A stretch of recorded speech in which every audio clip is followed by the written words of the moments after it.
Peringatan Haul Kiai Merogan ke-116 yang akan dipusatkan di Masjid Kiai Muragan pada 16 April 2017 mendapat dukungan penuh dari pemerintah kota Palembang. Bahkan saat melakukan audiensi antara pengurus Haul Kiai Merogan bersama Wali Kota Palembang Harnojoyo di Rumah Dinas Wali Kota pada Kamis 9 Maret 2017. Harnojoyo, Wali Kota Palembang mengatakan, selain haul ini diadakan guna mentauladani Ki Merogan, kegiatan haul ini juga dapat menunjang pariwisata di Kota Palembang, khususnya wisata religi yang merupakan implementasi program Palembang Kota Darussalam. Apalagi Palembang ini adalah Palembang Darussalam.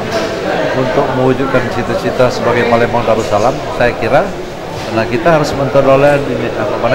mengikuti, mentauladani ya, sikap maupun tidak tanduk yang telah dilakukan, yang telah dicontohkan oleh Kiai Merogan kepada kita. Ini salah satu. Sudah sejelas, bukan untuk dijadikan. Ini sudah menjadi salah satu destinasi bagi Kota Palembang.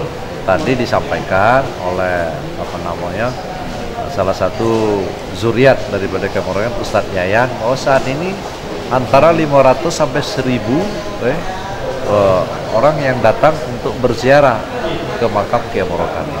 Ya sudah barang tentu ketika itu menjadi tempat destinasi merupakan kewajiban bagi pemerintah untuk ikut ya, memperbaiki daerah itu untuk nyaman bagi tamu-tamu kita untuk hadir atau mengunjungi atau berziarah di makam Kiai Merogan. Sementara itu Ustadz Ahmad Sahab, panitia penyelenggara Haul Kiai Merogan mengatakan, acara peringatan tersebut akan dihadiri sekitar 2.000 peziarah dari seluruh etnis yang ada di wilayah Sumatera Selatan.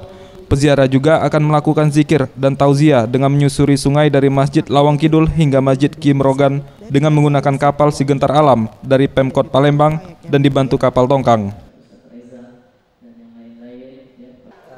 Kita ngidupin wisata air dan ngidupin daripada apa yang sudah dilakukan Kiai Merogan dari tahun ke tahun di masa hidup beliau sering sekali menghidupkan zikir di atas sungai dengan membawa sampannya, dengan membawa kapalnya.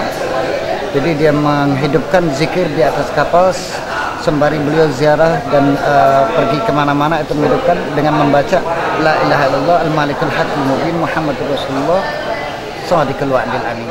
Dibaca 1000 kali. Septian Rizky, Sriwijaya TV.